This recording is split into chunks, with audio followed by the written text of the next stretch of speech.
Right, good evening everyone and welcome to the final Town Council meeting of this council. Can I just check that, Lisa, you're the only one online, can you hear me?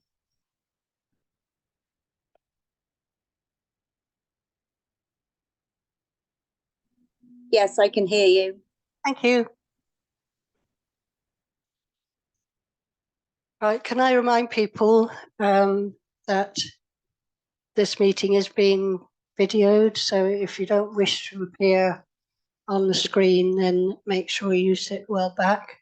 And also, if anybody in the audience videos, please can they get permission from anybody, any member of the public who might be within shot. So apologies.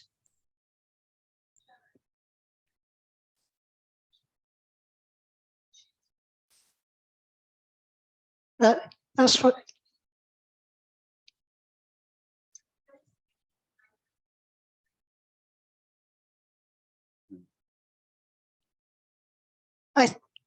I think it would be polite though, don't you? Right. So apologies from absence, Wendy. Thank you, Madam Chairman. We have apologies from councillors Nicola Holland, Simon Faulkner, Tanya Slatter, Paul Churchill, Tim Snedden and Roger Whitfield. Thank you. Right, so do we have any declaration of councillors' interest or request for dispensation? Janet? Not that I'm aware of. Bob? Not that I'm aware of. Alan? Ben?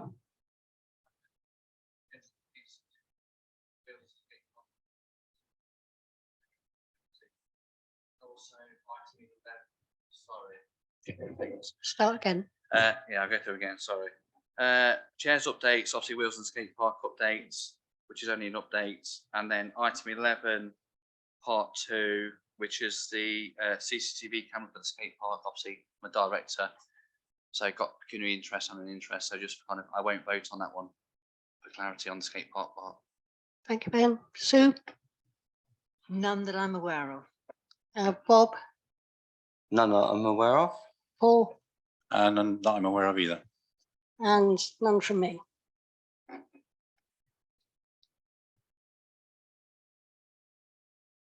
So I'll do the chairman's report next, but we'll have a slight change in the order because I will be asking for the reports from the Citizens Advice and from the Youth Centre next, and then that will allow them to leave the meeting if they choose.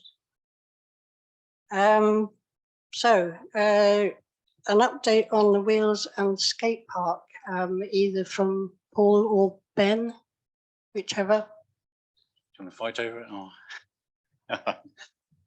Well, hopefully everyone's seen that the skate park construction is going on very well, despite the weather.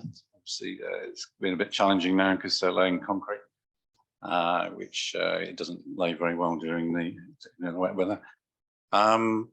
It's all going well and it should be completed sometime in May, which is good.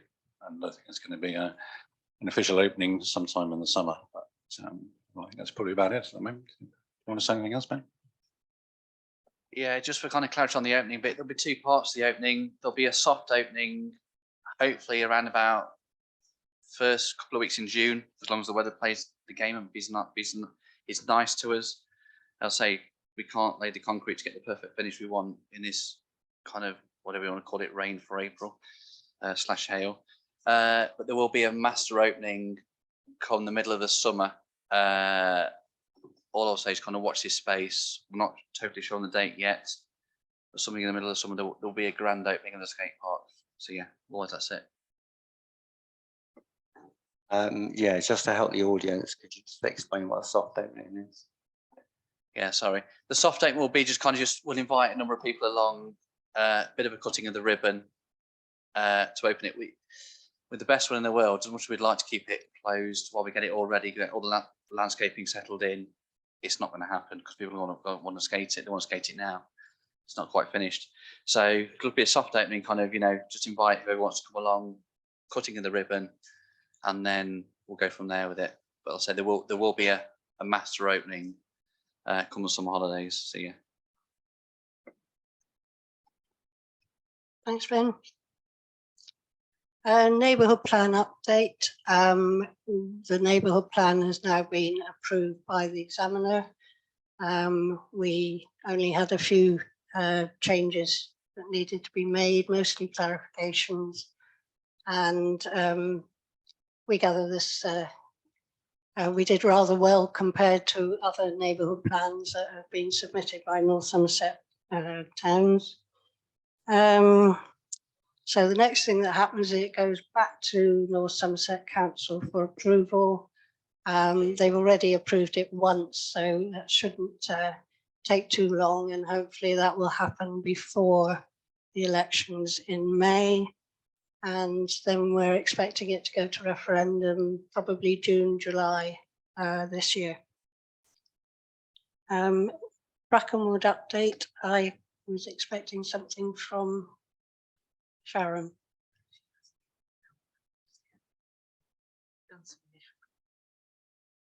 Okay.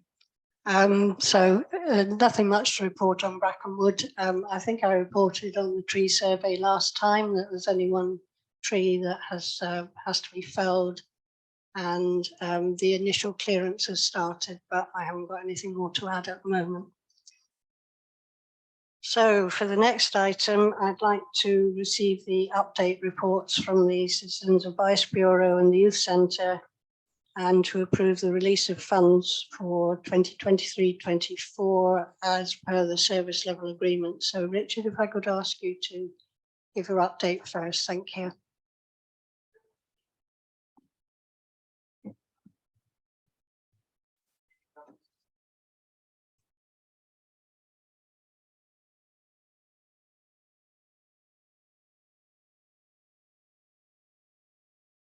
Yeah, good. Thank you. Yeah, thank you, Chair. Thank you, councillors.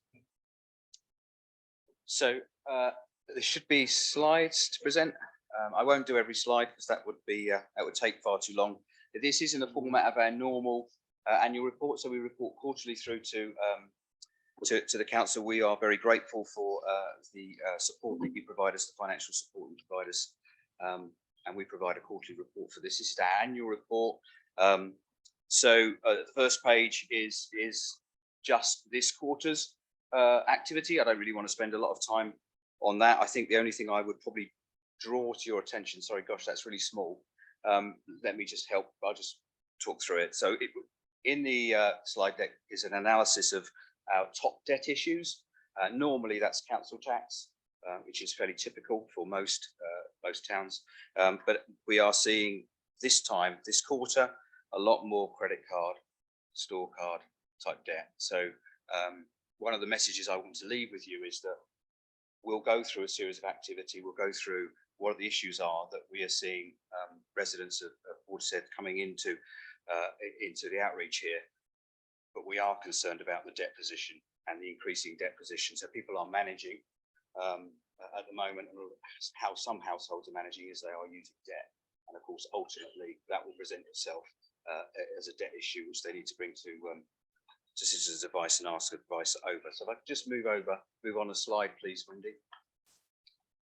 So this analysis just provides the last 3 months types of issues which we have flagged up as cost of living issues within the Portishead area, and our key areas of advice we're providing are on personal independence payments, housing element of universal credit, charitable support, which is a referral through to food banks and other charitable support, energy debts, and council tax arrears. Those are the 5 key issues that were prevalent in Portishead. And if you can't see the table, but I'll just demonstrate what the table is doing. Is looking at this last 3 months, and then it's also looking at the same 3 months last year.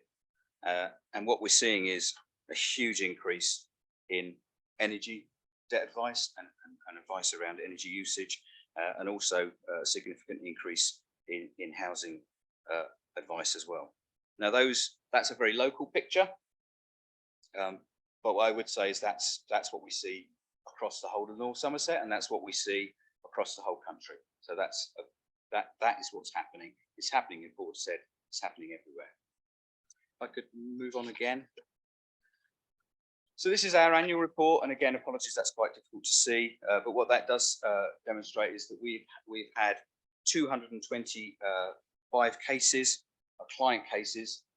Those aren't the number of people that just come through our door. They're the ones which we can't give immediate advice to. We have to open up a case and have a much longer interaction with a client to sort out their issues, and that is pretty comparable to last year. So last year the volume was pretty much the same. What is different is the number of issues those people are walking through the door with. So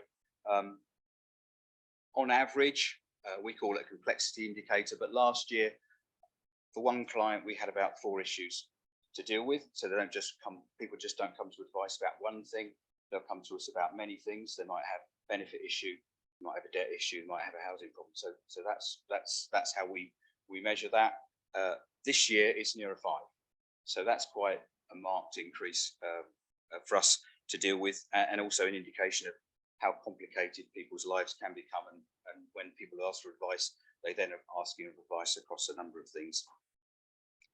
The key, again, sorry you can't read this, but if you looked at last year and in the way that our channels work, the people coming to contact us, there would have been very little face-to-face, which was all about COVID impact. We're really pleased now that we've got about 11% of the people we're seeing are coming face-to-face, and that's how we're dealing with them. So why is that important? That's important because we feel that they are the most vulnerable clients. They are probably the people that aren't going to self-serve on the web or pick up the telephone, and therefore the only way they're really going to access advice is if they have a face-to-face contact. So that's really important for us.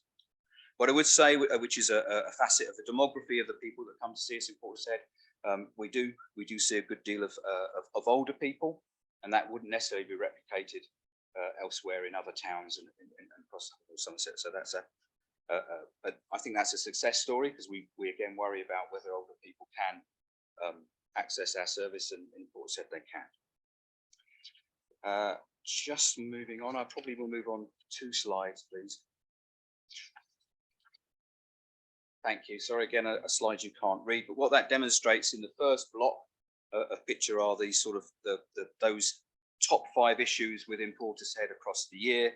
They are, as I've said before, charitable support, personal independence payment, energy, council tax reduction, housing.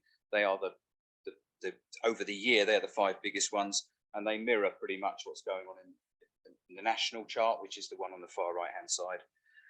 The 2 charts underneath, the 2 line charts, are energy advice, and it's not particularly easy to see, but you can see that our energy advice, the blue line is gone way up, and at the start of this year that's already started higher, and this trajectory is quite alarming. So I was asked a question about when do I think things will ease. It's very difficult at the moment because all our demand graphs are doing this. They just go up and up and up. So nothing's plateauing yet. So it's quite difficult to estimate when things will alleviate for people, and they will need less advice. What's interesting is on the other graph on the lower is about our referral through to food bank and charitable support. Actually, that is not as bad as it is in other parts of the district. Now that could be that people don't come to the citizens' advice for a referral to the food bank. It could be that in Portishead people are doing it another way. Elsewhere in the district, it's much more marked, that increase. But I say it's data, so it's really difficult to know whether people are just accessing the food bank but not doing it via citizens' advice.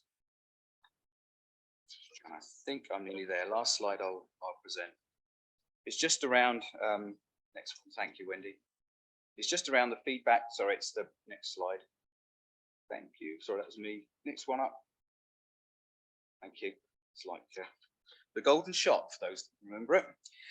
So just to say, we've got really good feedback from our clients. We obviously have people will comment on the advice they've been given. We have some really positive comments on that slide. National Citizens Advice do an independent client feedback, and we get a quarterly report on that. I would say that the North Somerset Citizens Advice network does very well in that survey. Generally, very strong satisfaction for the service that's provided. I will stop there and happy to take any questions. Want to go first? You want to go, Bob? Yeah, I was just wondering, how much support now do you get with energy companies? And obviously the latest information that they can give you? Yeah, so it's quite, I have to say, I would say it's immature. And by that, I mean, we are used to dealing with council tax debt and other forms of debt, and therefore the council are used to interacting with us and provide a good way of us dealing with that. Because energy debts have just suddenly arisen, utility companies aren't particularly mature in how they interact with citizens' advice and actually deal with those debts. Because so it will be no surprise to you, the way that they've always dealt with that is they either disconnect or they'll put in a prepayment meter, and they've never needed to do anything different to that. Now that's changed. So, you know, I think there will be interest to see what those interactions are through the year. They've not provided any funds for helping people out with arrears, but we do have some pots. Household Support Fund from North Somerset Council, which obviously comes from government, is available, and we can start to give people grants for helping them with arrears. Thanks very much. That's good to know. Is there anything else we can do for you as a council here? We'd love your continued support. The arrangement we have at the Beacon Centre works really well for us. So actually things work really well here for us. And I was having a conversation earlier. If that's not true of every town, sometimes the venues don't work. This works really well in Portishead. So we like being here. It works well for us. We think we're serving the residents of Portishead. So in answer to your question, just more of the same. Thank you.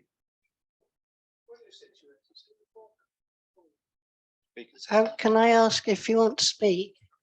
Look, yeah, otherwise people online and the recording So will the record the question- question. Yeah, sorry, Chair. So the question was, where are we based? We're based at the Beacon Centre. Sorry, apologies. I don't know Portishead. I just know that's where we're based. Sorry. It's in the Methodist Church at the end of the High Street. Yeah. Because they've opened up inside, it's called the Beacon Centre. That's their brand. Yes, that's their decision to call it the Beacon Centre. So no more questions. Oh, thanks very much for doing. And oh, sorry, Ben. I think it's kind of important to kind of recognise actually what you are doing. I say facts and figures look fine up there, they're all fancy, but actually genuinely heartfelt thank you for what you are actually doing. Kind of help the residents of Portishead that do actually genuinely need it. And I say this is the whole countrywide. We are struggling as a country for a variety of reasons. So thank you for the work you all do behind the scenes and in the public facing as well. Thank you. Thank you. And I'll relay that back to the staff, citizens' advice. Thank you.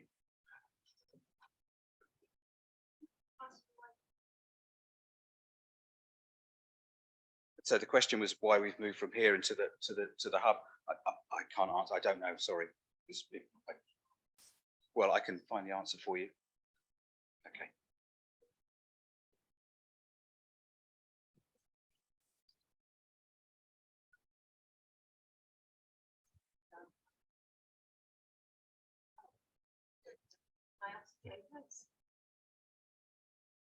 No, the Beacon Centre is not funded by the town council. We used it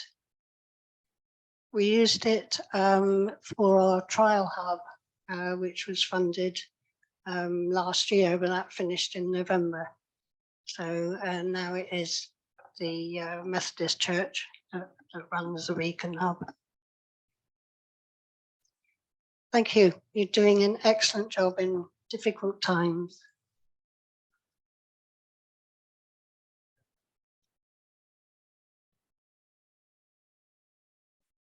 Kim, would like to give an update on the youth centre.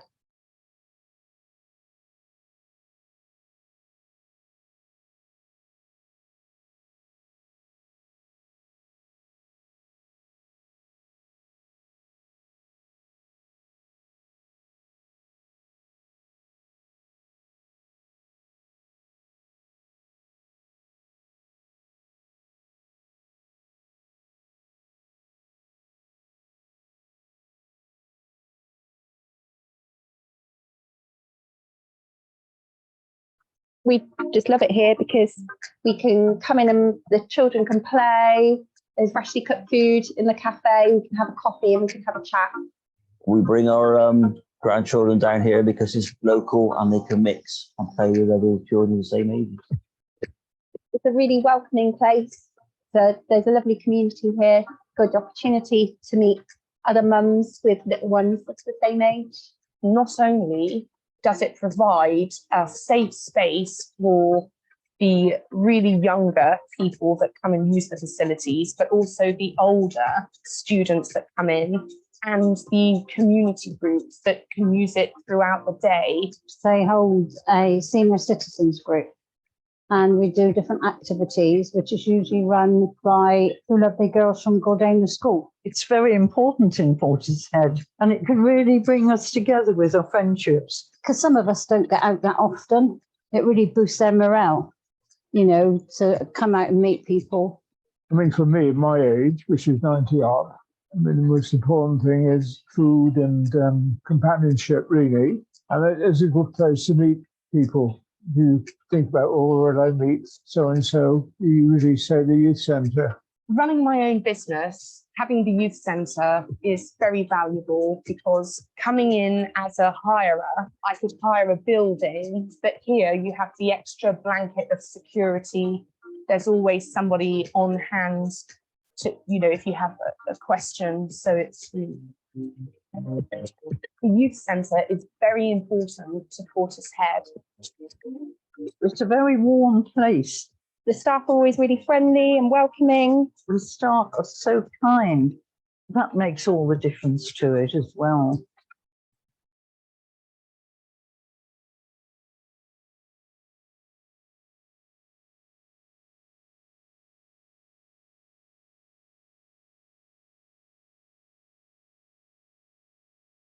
Cool. Is that better? Thank you, Sue. Thank you. So Portishead Youth Centre has been part of the community since 1966, and the last few years in particular have been the most challenging, not only for us, but for lots of other charities and organisations around the town and across the country. Obviously, the impact of COVID has been huge, and for us, the impact on our delivery has been quite significant. So when we emerged from the restrictions of COVID, we put a lot of time and effort into consulting with our community to understand what was needed in this new kind of post-COVID world. And we really identified an increased need in supporting people with mental health challenges and those people feeling isolated and lonely. There was also a really clear increased need for us to support our wider community. Portishead Youth Centre has always been a real key part of the community for young people, but we recognise that young people are part of the whole of Portishead, and that includes grandparents and parents and younger siblings.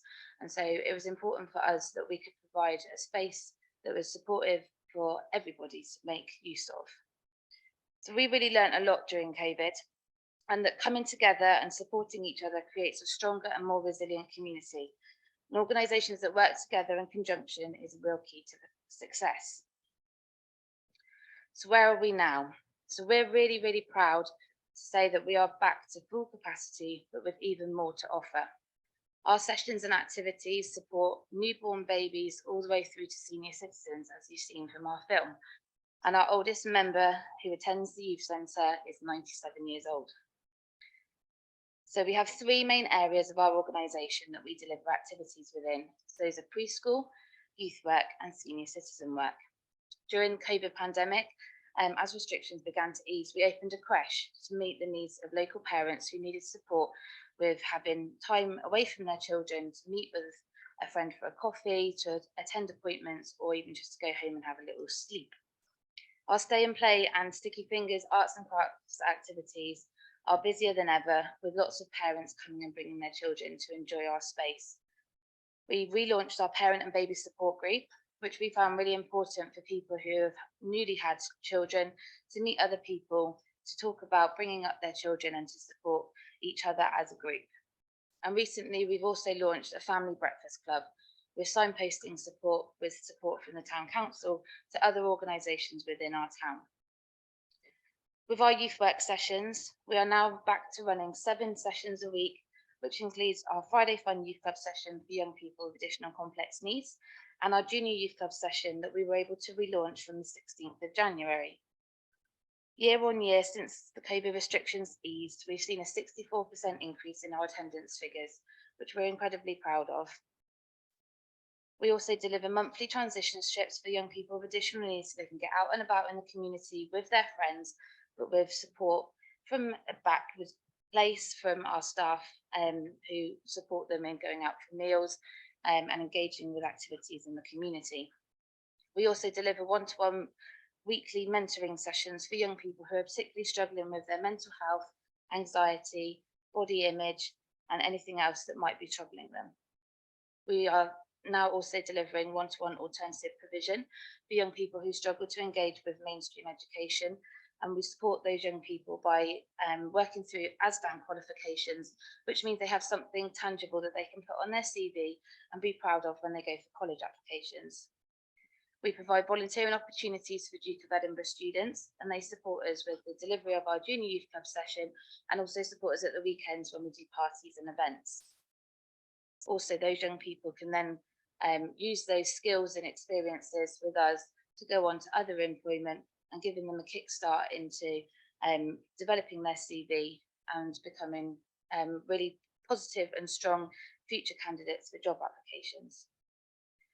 We're also running holiday activities. So the last week or so has been incredibly busy for us, with activities available now for children aged 5 to 7, 8 to 12, and then school year 7 and above, with a programme of activities every school holidays, with hopefully something to offer for everybody.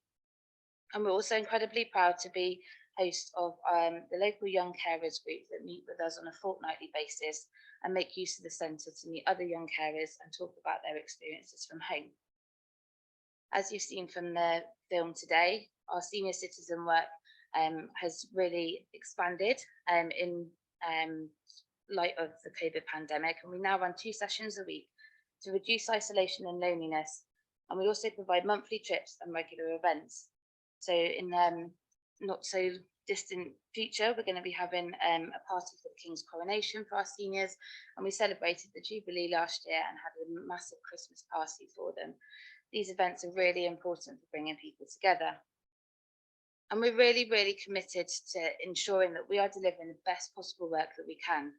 So as part of our ongoing commitment to this, we are working with a social impact advisor so that we can truly understand the difference that we are making to people in our community. We've worked really, really hard to reflect the needs of our community and continue to do so, but there are still obviously challenges. The cost of living, as has been mentioned already this evening, is significant not only for us but also for our users. Our utility bills have increased threefold, and balancing these costs as well as staffing and resources is difficult for us to maintain accessibility and affordability for those who really need our support. Recruitment and experienced qualified staff is also a challenge. As there's no local youth service anymore, there are fewer people who are going into youth work, and so therefore that's a challenge for us to make sure that we have the appropriate people working with the most vulnerable young people in our town. And continuing to develop our services is also a challenge. Generating either the additional income ourselves or finding additional funding support is a hard task. But we're not alone in this. Many other charities and organisations are feeling this too. And we are reliant on funding support, and competition for funding is stronger than ever. So what have we learned? Without the support of people within our community, we couldn't do what we do to help other people. Key to that is the funding and the support that we've had from the Town Council that we are incredibly grateful for. This funding goes towards supporting our operational costs, which helps us to maintain the building in order to deliver our work. It's relatively easy to find funding for projects and activities, but if we haven't got a secure base to run them from, they don't happen. So thank you so much for your ongoing support. It's not often that opportunities for this kind of support, they don't come up very often. We're also incredibly supported by the Lions Club of Portishead and Portishead in Bloom, who help us with volunteering to maintain the building and also our garden space. We work really closely with Portishead Food Bank, helping to support local people with food donations on a weekly basis, with food boxes that are created with a range of products in them that are donated by local supermarkets. If we have any surplus food, we share it with the food bank and vice versa. We work really closely with the Beacon Hub, so we've been running drop-in sessions there for people to engage with our staff in a different space. Our local schools are incredibly supportive with helping them to refer people to our services and our activities and allowing us to do assemblies to advertise what we have on offer. Portishead Scouts allow us use of their minibus, and that's key for doing our trips and activities with young people and also our senior citizens. We have a lovely bank of volunteers who help us with delivering our preschool activities, our senior citizen sessions and helping in the cafe. And alongside that are our board of trustees who all volunteer their time and help in different ways with the strategic planning for the centre, but also hands-on activities as well where needed. And we've also really benefited from being part of the Portishead Wellbeing Project, getting to meet other professionals in the town, getting to know what other services there are available that we can support people in accessing and vice versa, getting in touch with leaders from churches, local GPs and other community organisations has been key to us in developing a real community difference. So we know that we make a difference and I hope that you can see a snapshot of that from the video today. And we're really positive about the future of the youth centre and we're incredibly proud of what we've achieved. And as a relatively small staff team, we have worked really hard and we remain committed to continuing to understand and develop our provision based on community needs. Thank you. Thank you. Has anybody got any questions for Kim? So I can't applaud you enough. That was a fantastic presentation. And it's great to see that that the amount of community spirit that's in the town. Obviously, the interlinking of communities and organisations is a key point for Portishead, and it's really good to see. I can't applaud you enough. I think it's fantastic.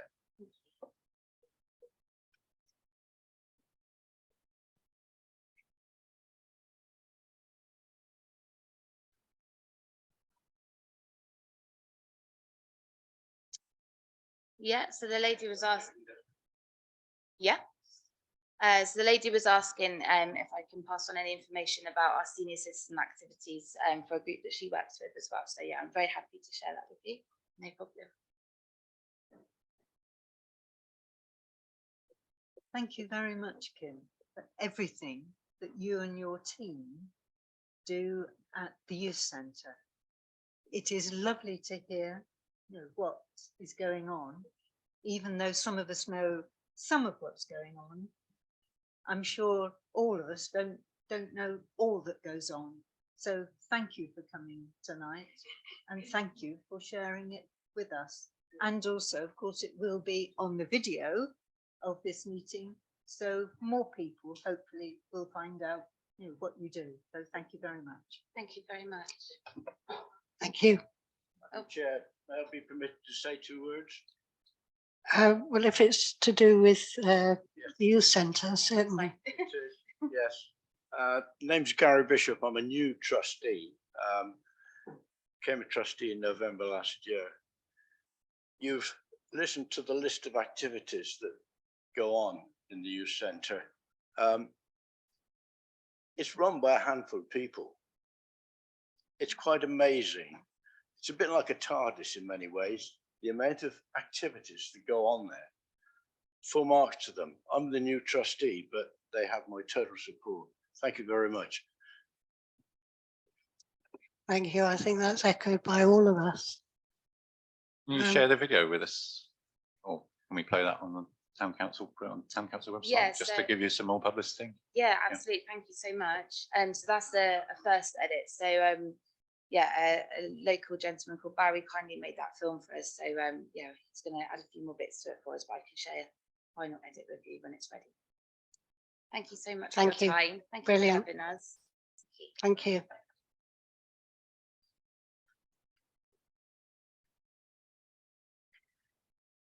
So just to remind people what we're about to vote on, for the Citizens Advice Bureau, each year on receipt of the annual and verbal written report, the council would decide at the full town council meeting prior to the next payment date if conditions have been met and if agreed and funding is available.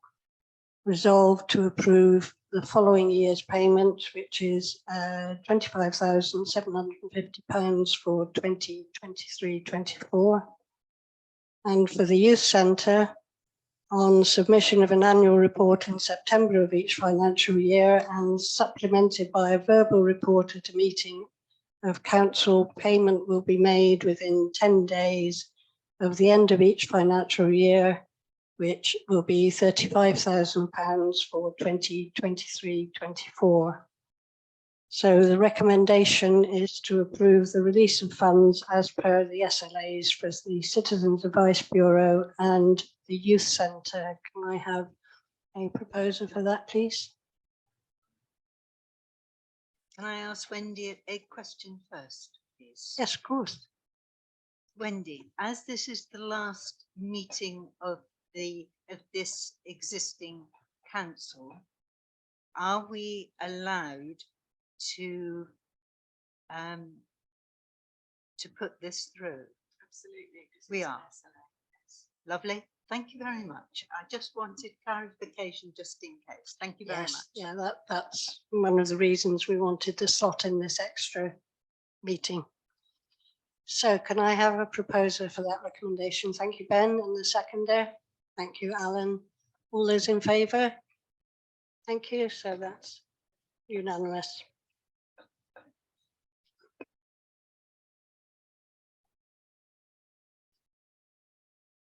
Right, so if we go back to public participation, have we got anybody who would like to speak? Okay, if you could go up to the microphone and give your name for Wendy to take note.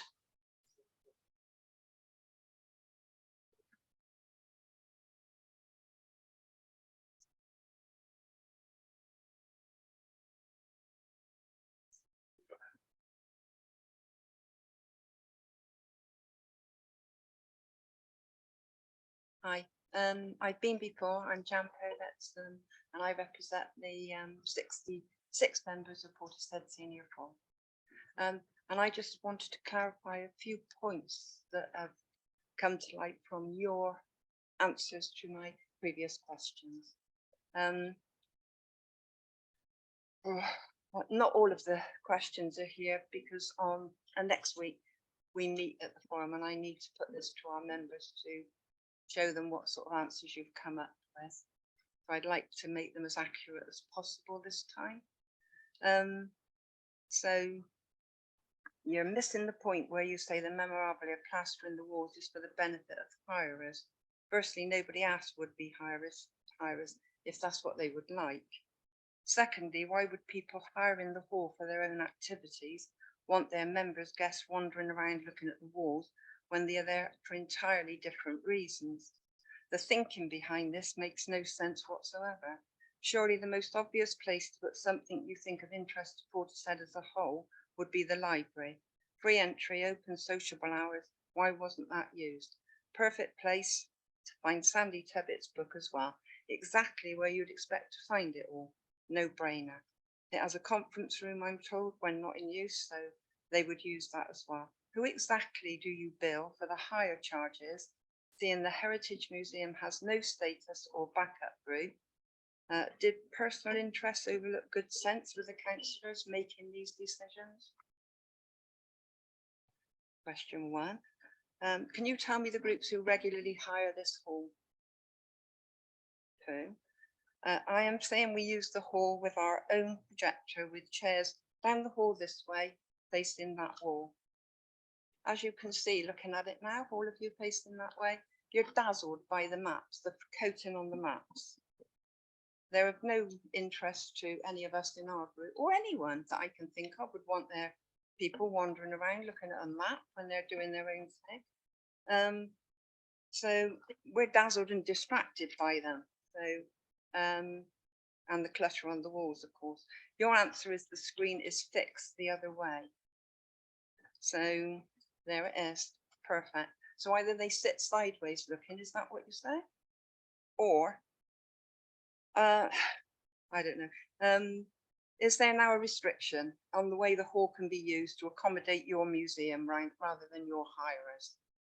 I'm telling you that facing that way is making life difficult for the people hiring your hall because of this clutter around the walls. You're telling me the screen's there. So what are you saying? What's the answer to our question about can we face that way without being dazzled by all your stuff? The clerk, I gather, is the servant of the council, not the other way around. So I ask again, which council gave permission for the large, big enough for a man to stand in box over there? If you could get me that answer, please. I have other queries, but they're going to be dealt with at a later date. The notes on file read the meeting presenting the quotes for decorating this hall and the green doors. Was that done? Has this hall been decorated in, since lockdown or at lockdown? Does anyone know the answer to that at the moment? Oh, well, I think as previously, you listed a whole lot of questions there. So That's if you, that's one simple question, Paddy. Has this hall been decorated? yes, Right, thank you. as Bob said, without his microphone, it was done free by volunteers. Yes, So the hall has been decorated. yes, it has. Right, okay. So was it done especially so somebody could then come along and stick all this stuff on it? I think it was done because it needed to be done. Absolutely, I'm sure it was. But why did you then let somebody come along on a newly decorated hall and stick things all over? Would you do it in your living room? Would you let your next door neighbour come and plonk a few stuff on it?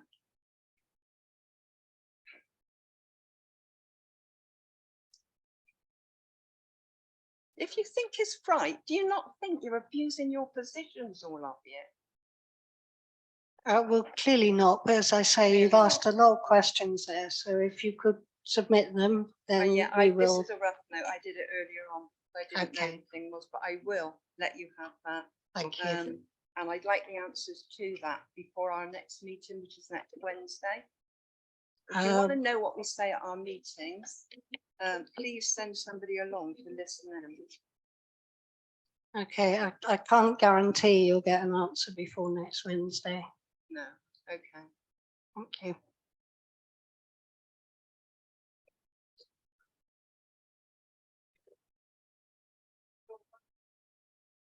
Yes, yes, who would like to be next? Thank you.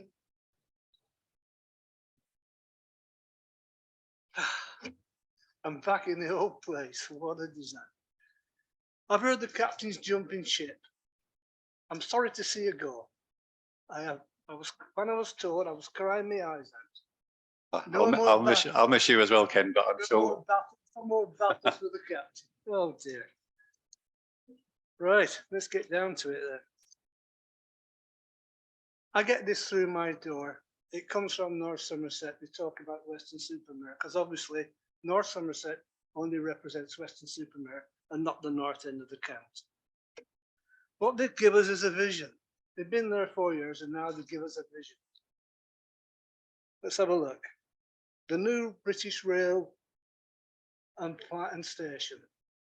That was started by a bloke in Hillcrest who got a group together. What was he called? I can't remember his name. Come at the top of the zigzag, 2 doors down, other side of the road. He was a Liberal. Really nice chap. He started all this at the railway, not somebody in North Somerset trying to, because elections coming, trying to tell us we can have a railway. That's one. New buzz, pardon? Colin Howell, that was his name, a really nice chap. New bus, walking and cycle infrastructure. Where's these new buses? Where's this new bus go? I used to have an X5. Do you remember an X5? I could walk up my door, walk along the road, X5, on a lovely day out, sat down by the pier at Weston-super-Mare. That no longer happens. So that new bus never happened. Next one. Increased levels of employment, including the industrial space, studios and workspace. saying you're planning to knock down Old Mill Road, that's a good start. So where's this increased employment going to come from? Next, new homes. Oh, that'll definitely happen. New homes, including generally affordable housing. That's happened a bit with that disastrous, horrible building you built across from on that new road. What's it called?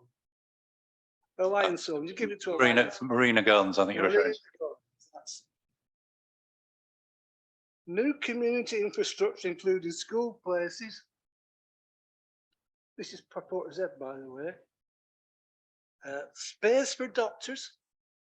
I've been trying to get a doctor's appointment for about 2 weeks now. Dentists, nurseries, and community space. Ideas for expanded leisure. They've had 4 years to do something along all those visions. As far as I'm concerned, North Somerset have done absolutely nothing for Portishead. That's probably why you were chucking the cards in, because you just can't get past North Somerset. You know, the North Somerset councillors haven't got the courtesy to come down here and tell us what they've been doing. I mean, look at the turnout tonight. I don't want to hear them on that thing. I want to look in the whites of their eyes and see what they're saying. You know, I mean, look, you turn out tonight, your last meeting, your final meeting, you thought they'd be honor bound to turn out. It's poor show. I think, to be fair, it is the Easter holidays and it was an extra town council meeting, but I can't give reasons for everybody. Don't give me that about that. If you're a councillor to the last meeting, you should at least make an effort to turn up for that. I mean, look, we've got a lovely audience tonight. Where are you? You know, they should feel ashamed. Say it as simple as that. I know it's your last meeting. Some of you may come back, some of you may not. But at least you could have shown that you've been here for 4 years trying to do your best. And although I don't particularly appreciate most of you, you have tried to do your best. One final point. One of the leaflets came through the door. Somebody wants to talk about buying the lake ground. You know, I mean, okay, if you're going to buy the lake ground, let North Somerset do it up first. Because you buy the lake ground, $1 million, and then you've got another $1 million to spend on it. And I put it to you, our precept's high enough. And not only that, in the precept, I'm paying twice. Once for North Somerset, and then again in the precept. Because the more you take over, the more I'm still paying the same money to North Somerset. And that should be thought about. Thank you. Thank you. Right, who would like to be next? Okay.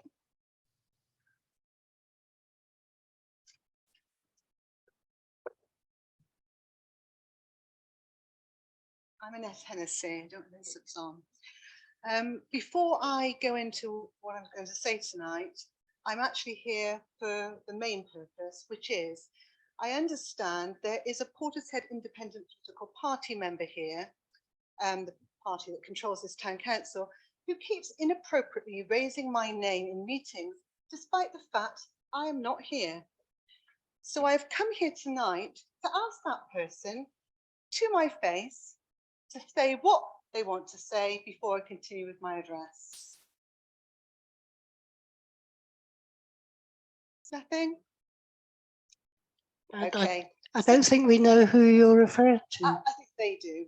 So to the town clerk, they had a chance to say to my face, but they didn't. They chose not to. That's cowardly what I say. But anyway, so to the town clerk, it's Wendy Coulter, isn't it? Is it Miss and Mrs? I don't know.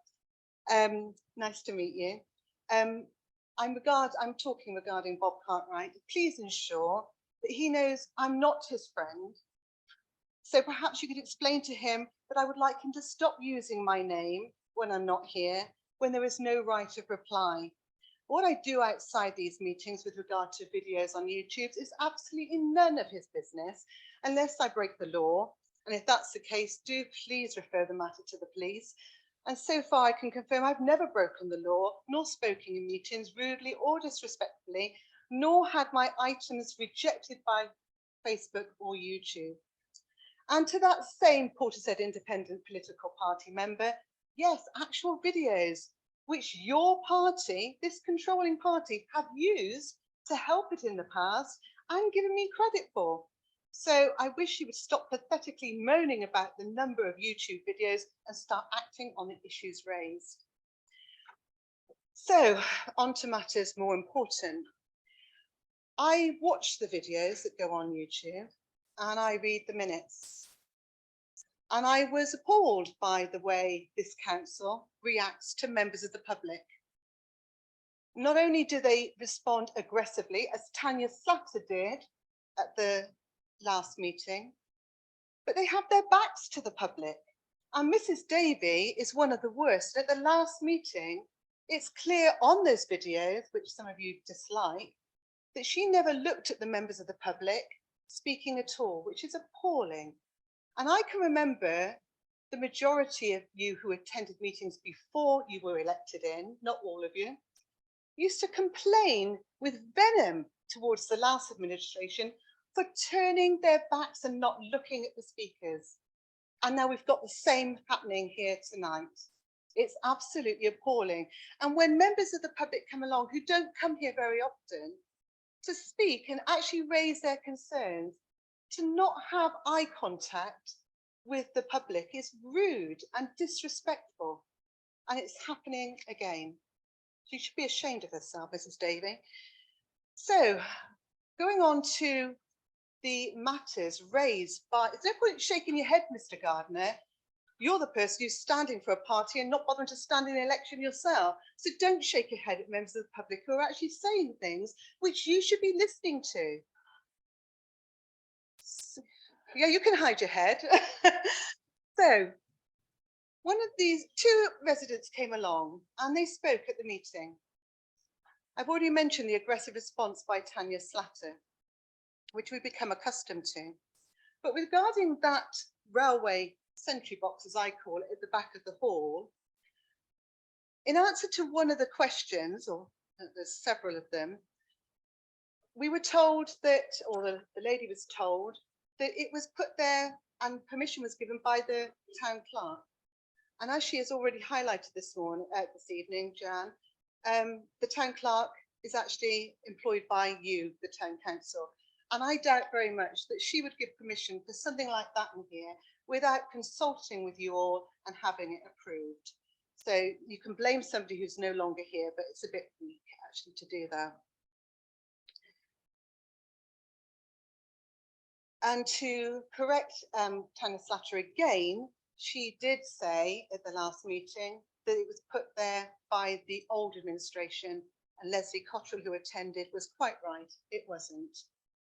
And when she then gave her apology to Mrs. Cottrell, she said, if I have it wrong, I apologise. She did have it wrong.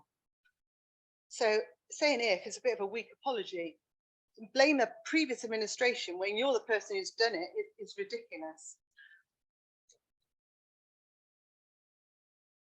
Right, so you say that all the minutes, decisions are minuted.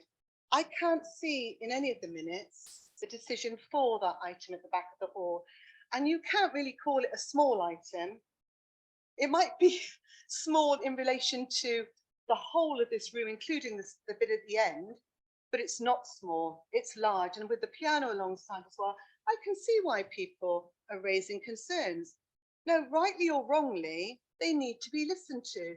This is the senior forum of our town. And it's only when I actually came along tonight and saw the glare from those posters on the wall, I can see what they mean.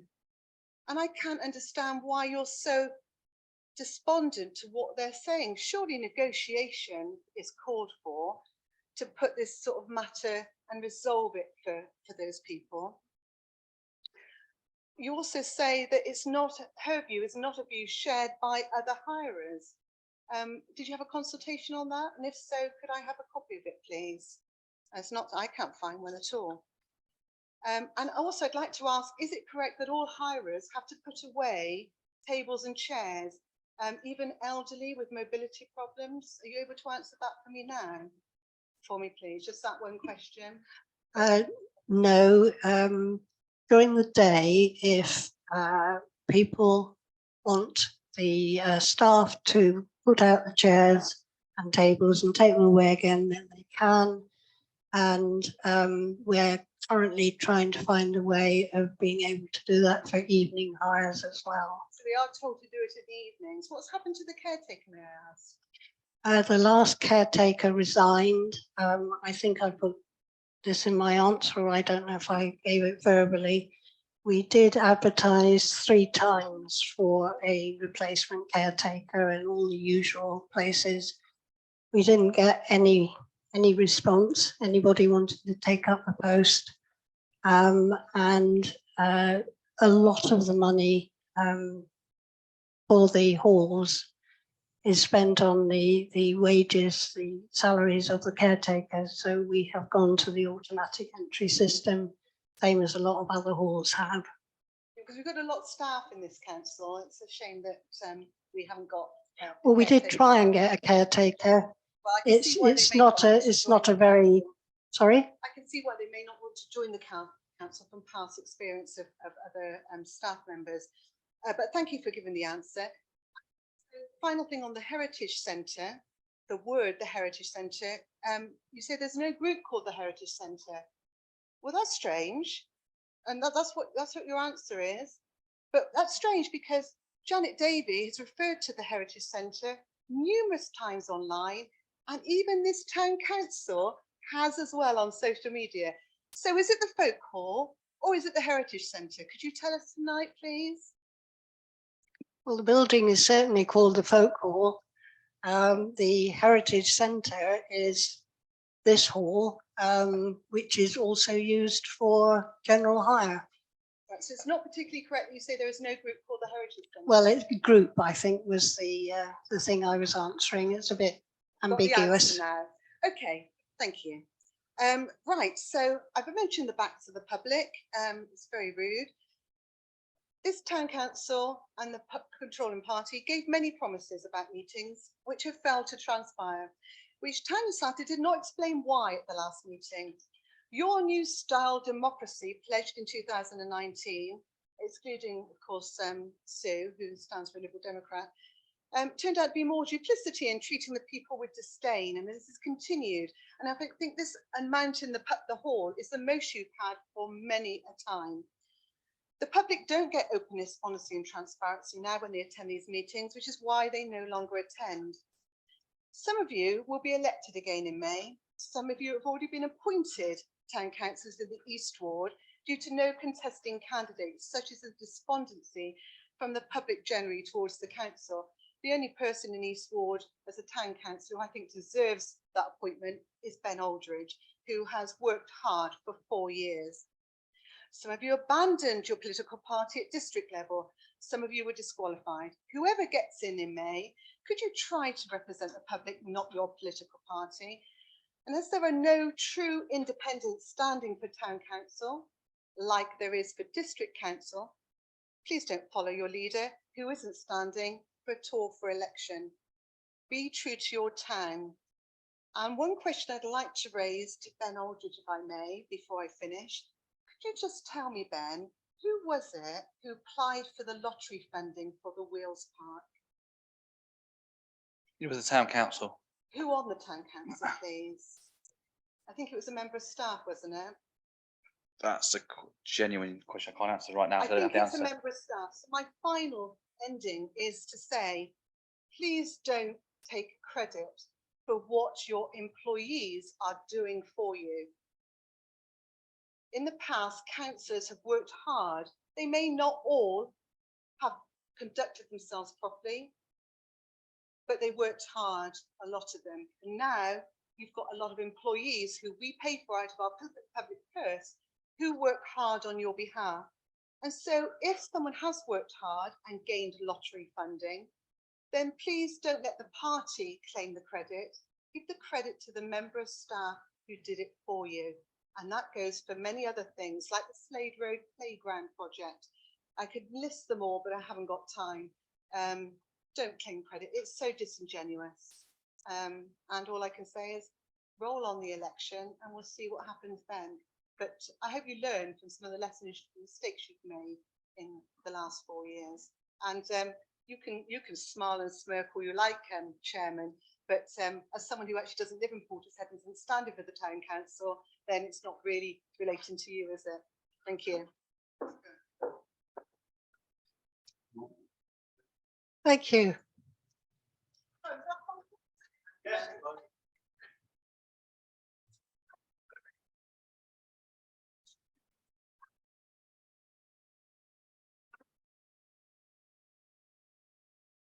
No, I don't think this is the time.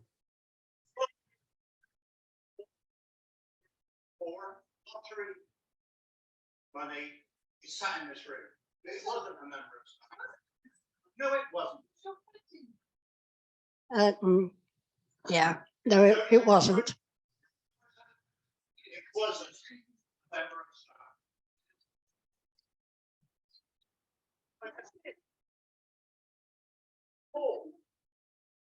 Paul Gardner actually got his finance member of staff with the council grants to it for him. And he didn't start saying, "What money?" No one here is saying. I don't think anything you said. It just put it back.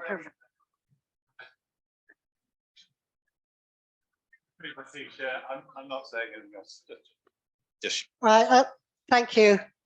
I think we'll move on now. Does anybody else want to speak? No? Okay. Right, let's get on with the business. Next item on the agenda is North Somerset Councillors' reports.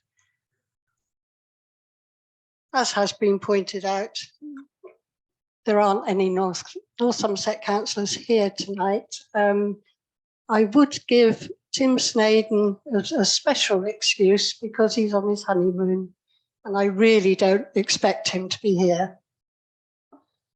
So the next item on the agenda is to consider and approve the minutes of the last meeting. So the recommendation, does anybody have any comments on any councillor have any comments on the last minute? Nope. So the recommendation is for members to consider and approve the minutes of the full ordinary council meeting held on the 15th of March 2023, and for the chairman to sign the minutes as a correct record. Can I have a proposer, please? Thank you, Bob. Seconder. Thank you, Bob Cartwright proposed. All those in favour? Thank you. End of year budget report.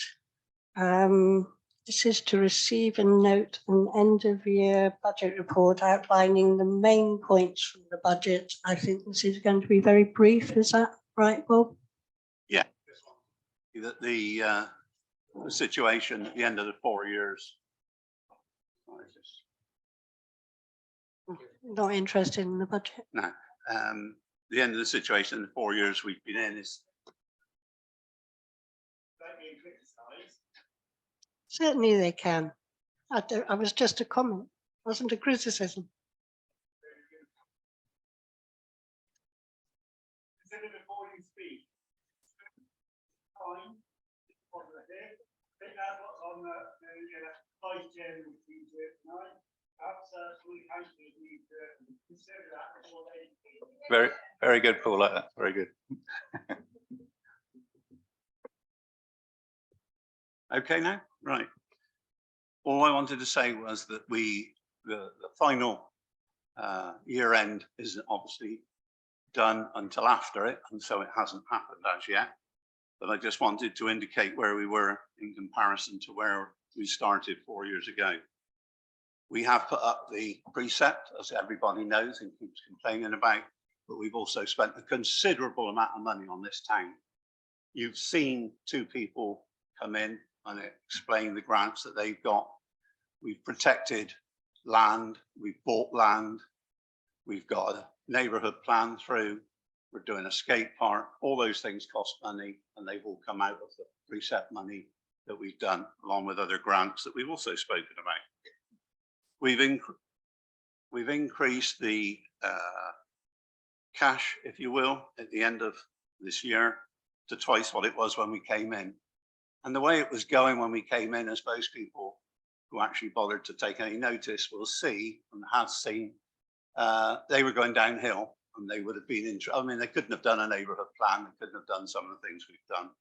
So it was just a comment to say that there had been comments, I believe on YouTube or something or another, that we were bankrupt, and it's far from the case. We have about £750,000 in secure funds for the future of this council, and to continue to support the public as we do, with a special fund that we've got to address some of the problems that the CANS people talked about. So that was basically all I wanted to say. That's roughly where we are with finance. There will be formal numbers, as there always is at the end of the year. Thank you, Bob. No, that was just an end of year budget report. So no, we've had public participation. Thank you.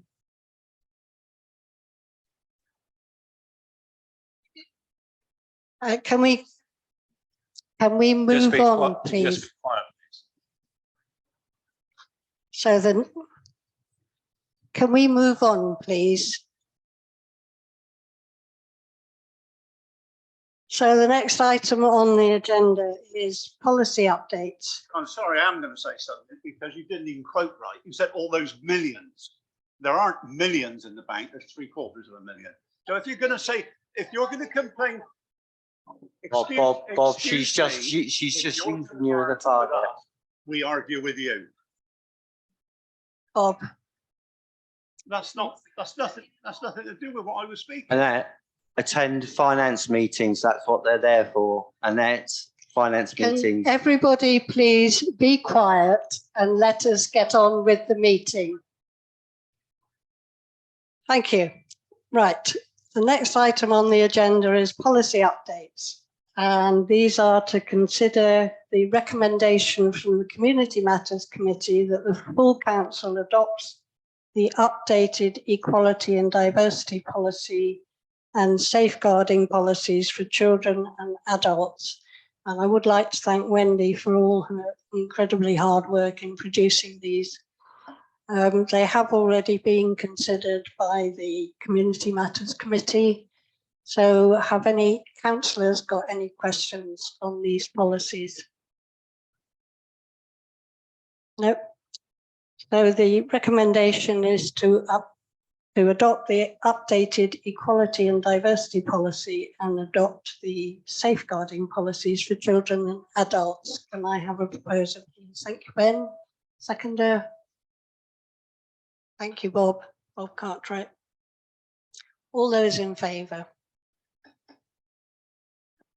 Yeah.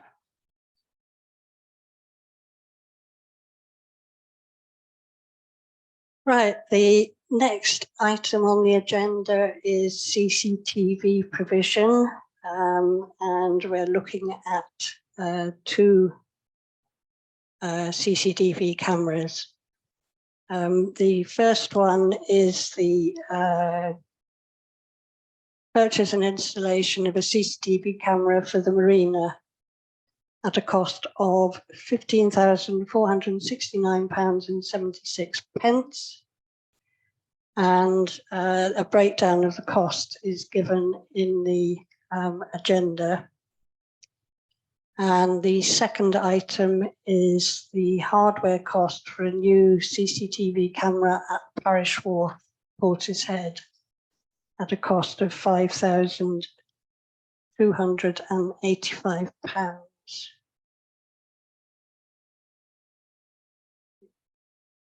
That's the skate park one on the lake grounds. Hmm.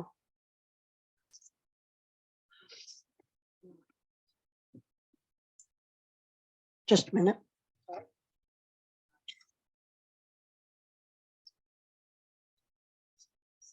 Oh, I see.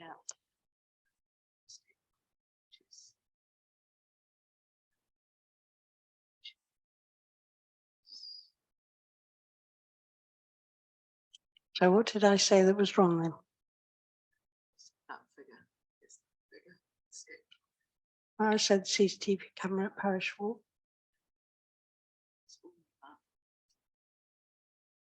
So that's the installation.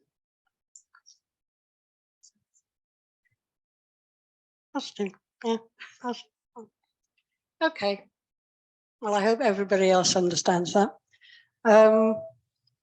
Right. The next item is the annual cost of the CCTV control room monitoring and maintenance charge. So that's part of that as well, is it? Right. I'm with you. So the next camera is the CCTV camera for the skate park, and that is to approve and confirm the purchase of the camera by the skate park. The balance of costs from the previous SLA at a cost of £4,650 plus £43 per month ongoing for the SIM card. And these are the costs to make the camera a permanent fixture in Portishead rather than sharing it with Clevedon and Nailsea. So have we got any questions from councillors on that? Yes, Sue. Thank you. I have several. The first one really is addressed to the clerk.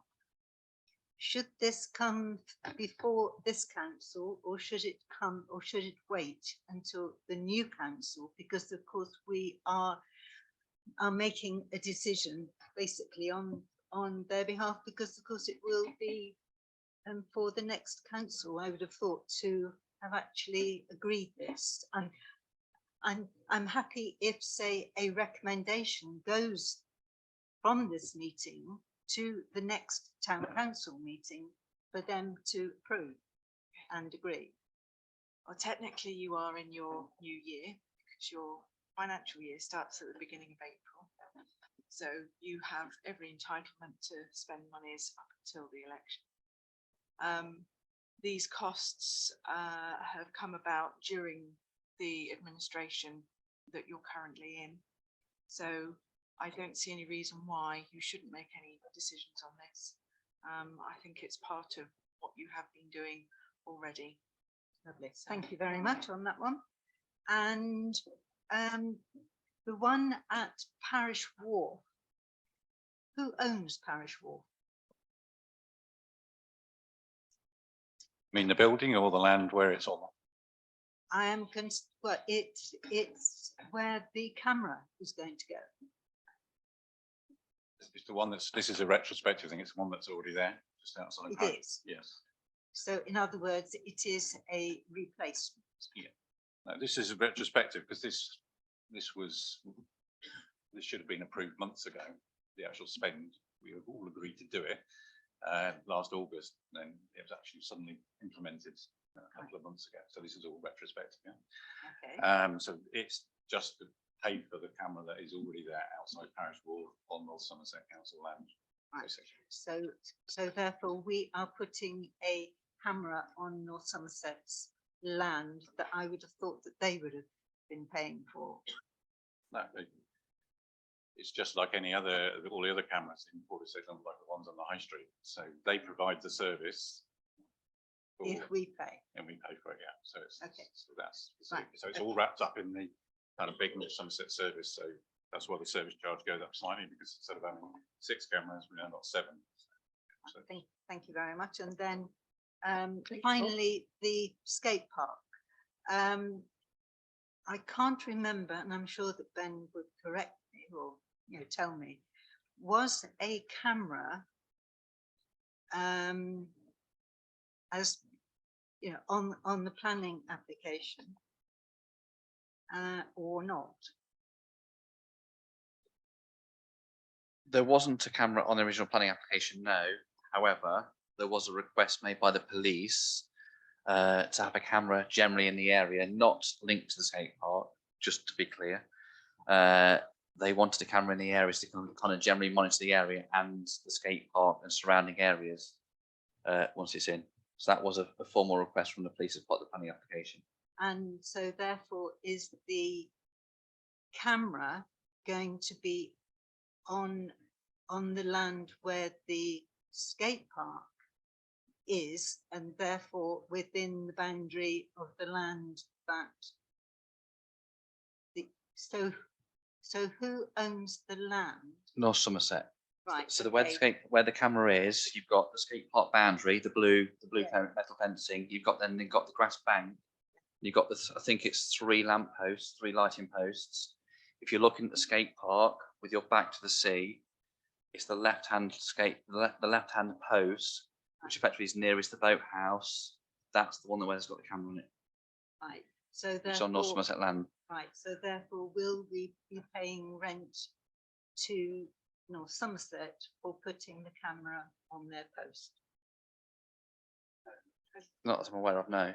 Rent, but it's part of the overall service. Big package. So again, it counts as a camera. I can't remember the charge, but they charge per camera. It's basically what I think you're probably aware, aren't they? They basically got about 90 cameras across North Somerset. You know, Western have got 70, we've got 7 or whatever the number is, and we just pay per rata. So we've got to pay for the SIM card because there's no physical connectivity down there. So it's a mobile, it runs off mobile basically. So that's why you have this extra charge for the SIM card. Okay. Thank you very much. Right, but it's just a CCTV standard charge. There's no other charges on top. Sorry. Thank you very much. Thank you. Can I just say, I was just going to mention that myself, Paul, but also to assure you that the camera position was the best place it could be at the lake grounds. So it covers around 75% of the lake grounds. So obviously, apart from the hill that's in the background, that's the only area that it won't cover correctly because of the trees. So it's the ideal place as well.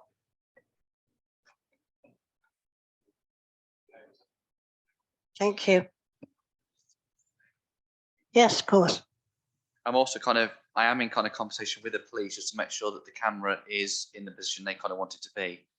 Just to be clear, camera has not been put in because the skate park is going there. To be quite clear, for anyone that wants to attack me or anybody else, this is not for the skate park. The camera has been put in for a number of other issues that the police have been experiencing in that area.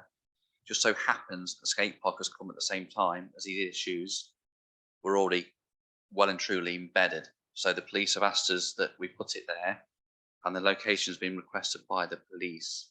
So we have worked with them because we have to, because it's the right thing to do, because they are policing this town and they know better than me.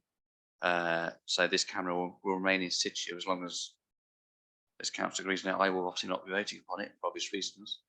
But yeah, this was requested of the police and numerous conversations between the skate park group, North Somerset planners, which I want to say thank you to them for, and also the police kind of giving us their feedback and kind of what they're looking for. So yeah, we worked with them. Thanks, Ben. So we move to the recommendation, which is no, sorry, we have had public participation. If we could.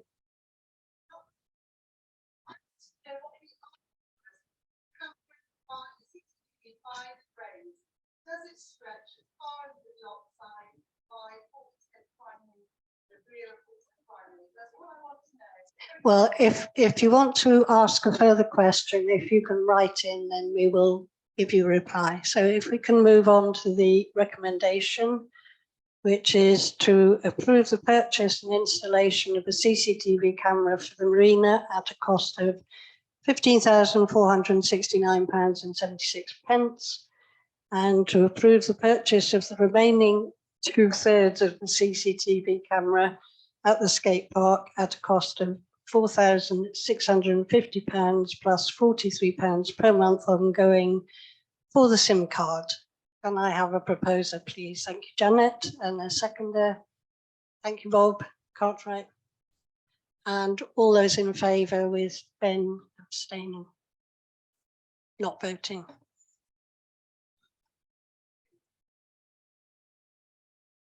Yes.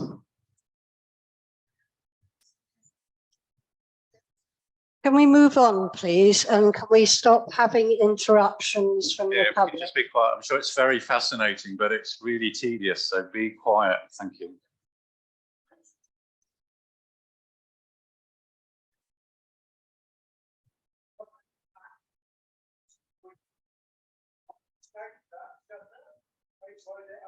Nobody shouted at you and nobody said to shut up. We're just trying to get on with the meeting. So moving on to the next item. The Portishead Football Club. So this is to approve changes to the Portishead Town Football Club lease to satisfy the Football Foundation requests. And there is a copy of the changes attached. Does anybody have any questions? Yes, Ben? Just kind of something to add on it. Obviously, Paul and I have been having obviously numerous conversations since we managed to kind of sort out the issues that we inherited at the football club. Obviously to get them the lease, which kind of gives them the stability they needed as a football club to go and apply for these kind of grants from North Somerset FA, etc.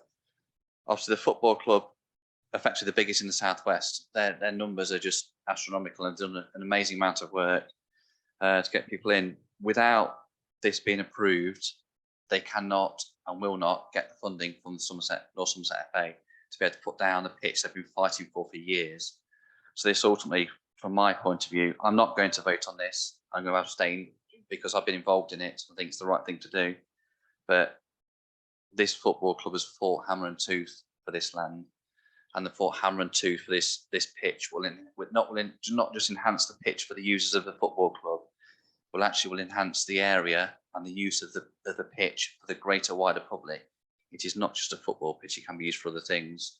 So I was thinking I need to be kind of noted that they've done immense amounts of work and this is integral to what they need to do. Thank you. Did you want to add anything, Paul?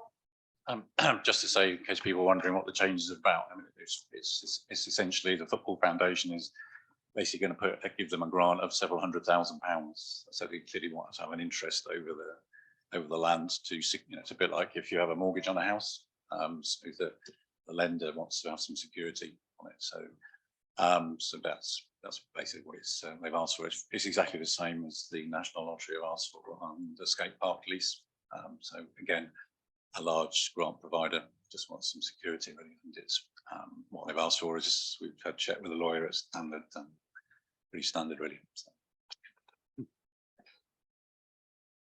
So if there's no more questions, the recommendation is to approve the changes to the lease for the Portishead Town Football Club to satisfy the Football Foundation requests. Can I have a proposer, please? Thank you, Bob. And the seconder. Thank you, Janet. All those in favour? Everybody except Ben.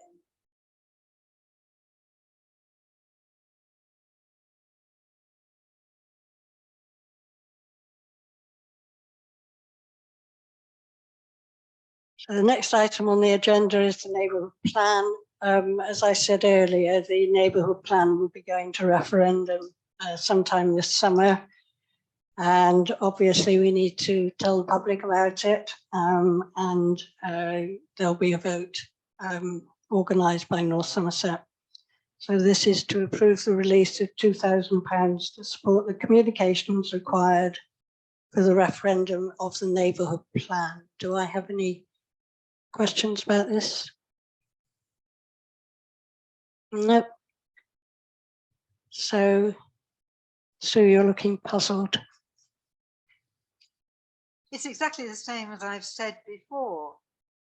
Should we do this now, or should this be done with the first council meeting? I rather think you'll get the same answer as before, but I will ask Wendy. Again, it's something that this administration has done. You put some pennies aside for this. It's just to approve the release of those pennies for it. That's fine. I just want it clarified just in case it's asked That's about great. in the future. Thank you. Thanks, Sue. So the recommendation is to release £2,000 for communications for the referendum of the neighbourhood plan. Can I have a proposer, please? Thank you, Paul. Seconder. Thank you, Ben. All those in favour? Everyone. And the last item on the agenda is the provision of a small budget for wellbeing, which we have discussed before. So this is to approve the provision of a small budget of £100 to facilitate wellbeing events, to pay for hall hire, refreshments and small raffle prizes, and to veer monies from the membership budget for a wellbeing budget. Have I got any questions about this, Ben? Is this different to the budget item that was discussed a couple of weeks ago, the staffing and finance, that kind of got pushed along because it wasn't clear? Was this a totally separate item? This is the same, but Right. the amount of money has been reduced from 500 down to £100 as a result of the discussions we had. Cool, thank you. Just to be, I want to be clear, that was also, yeah, in my own head. Thank you. Any more questions? Right, so the recommendation is to approve the veerment of £100 from the membership budget for a wellbeing budget to pay for hall hire, refreshments and small raffle prizes. Can I have a proposer, please? Thank you, Sue. Seconder, thank you, Janet. All those in favour? Thank you. And the date of the next annual meeting of the Town Council is Thursday, the 11th of May, 2023 at 7:30. And before we close, I would like to thank all the councillors here tonight. I know you've worked really hard over the last years, and I think you should be very proud of what we've achieved. So thank you. And the meeting is closed at 8:58. And thank you, Chair, for chairing us for the last 2 years. What are you going to do with yourself, mate?